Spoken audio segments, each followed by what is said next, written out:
안녕하십니까, 지산전자입니다. 오늘은 자동차 하체 부분에 대해서 알아보겠습니다. 우리가 일반적으로 자동차 할 때 가장 먼저 점검해야 되는 게 타이어가 있고, 그 다음에 안전에 관련된 요 브레이크 계통입니다. 우리가 지금 육안으로 보시는 이런 쟁반같이 생긴 걸 벤틀레이트 브레이크 디스크 로터라고 합니다. 그래서 지금 앞부분 같은 경우는 요 에어홀이 뚫려 있어 갖고 자동차가 주행을 할 때 여기 이 부분으로 에어가 들어가게 되어 있습니다. 그래서 브레이크 디스크 로터에서 발열되는 그런 뜨거운 열을 식혀주는 역할을 하게 되는 것입니다. 그래서 이 패드 부분에 여기 보이시면 제가 지금 드라이버로 지적하고 있는 이 부분이 속면입니다. 속면.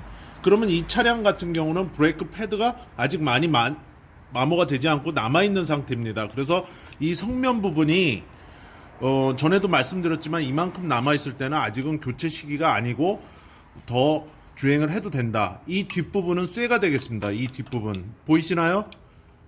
예, 그래서 이 부분이 마모가 되면 교체를 한다, 이렇게 알고 계시면 되겠습니다. 자, 우리가 통상적으로 지금 가장 눈에 또 보이는 게 이 부분입니다. 전에 한번 제가 설명을 드렸는데 이 부분은 쇼겁쇼바라고 합니다.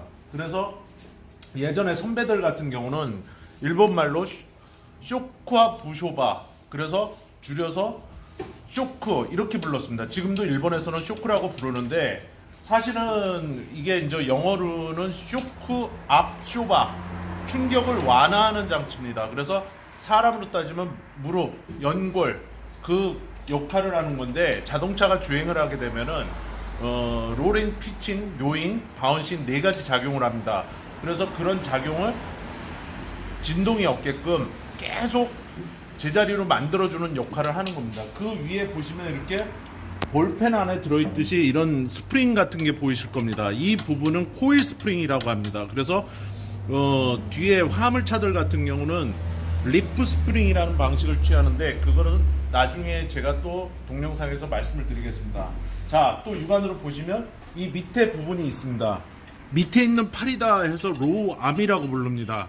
그래서 이 부분에 이 고무 부분이 경화가 되거나 크랙이 가서 훼손이 돼서 찢어졌을 경우에는 교체를 하셔야 됩니다. 그래서 뭐 잡소리도 나겠지만 차가 주행을 할 때 고속에서 안정성이 없을 수가 있습니다. 그래서 이 부분을 항상 자동차를 점검하실 때는 확인을 좀 해주십사 하고 정비사분한테 말씀드리면 되겠습니다.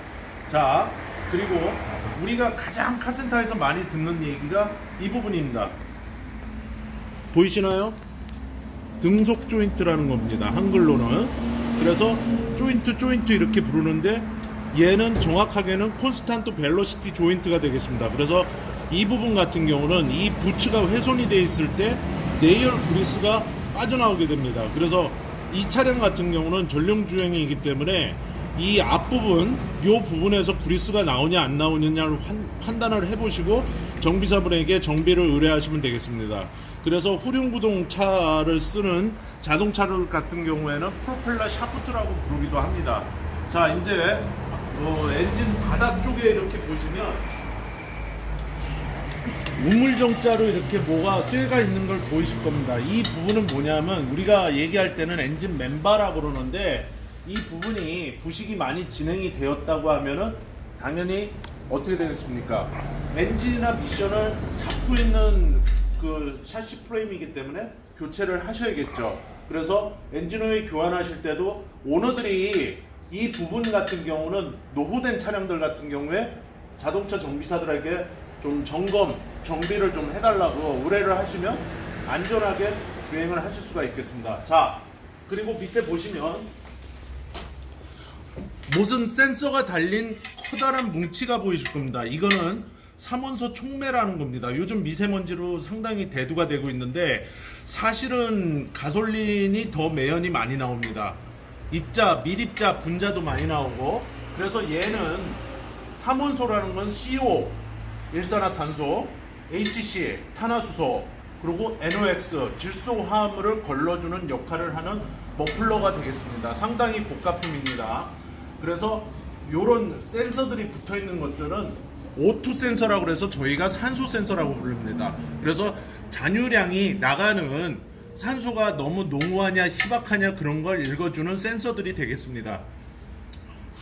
자, 오늘은 자동차 하체 부분에 대해서 알아봤는데, 이 차량 같은 경우는 예전의 방식을 취하는 서스펜션 방식이라 어퍼암이라는 걸 사용을 하고 있습니다. 그래서 요즘 차량들 같은 경우는 어퍼암이 없는 경우도 있는데, 예전에는 이렇게 어퍼암이 있어갖고 요 사이에 있는 고무 부싱도 점검을 해보시는 게 주행할 때는 안전에 좋다고 할 수가 있겠습니다. 자, 오늘은 하체에 대해서 알아보고 있는데, 앞부분은 대략 이렇게 봐봤고, 뒤에 있는 데 보시면 뒤에는 별도로 이렇게 되어 있습니다. 그래서 얘는 벤틸레이트라는 방식을 취한 것이 아니라, 여기를 보시면 이 디스크 로터는 바람이 들어가는 홀이 없습니다. 그렇지만 뭐 기존에 지금 고급 국산차들 더뉴 K9이나 뭐 에쿠스나 지금 뭐 EQ900이나 G90, G80 이런 차량들 같은 경우는 앞뒤를 다 벤틸레이터 방식을 사용하고 있습니다. 그래서 이 차량 같은 경우에는 뒷부분에 이런 브레이크 방식을 쓰지만 서스펜션은 앞과 틀리게 따로 이렇게 되어 있다. 쇼급쇼바 따로, 코일 스프링 따로.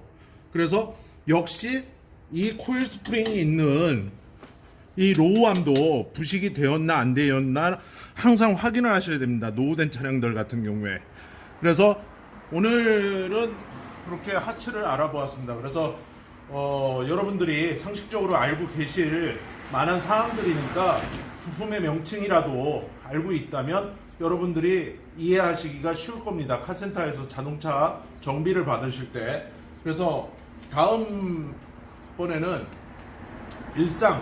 일상적인 전문 정비에 대한 걸 들어가 보도록 하겠습니다. 고맙습니다. 지산 전장입니다.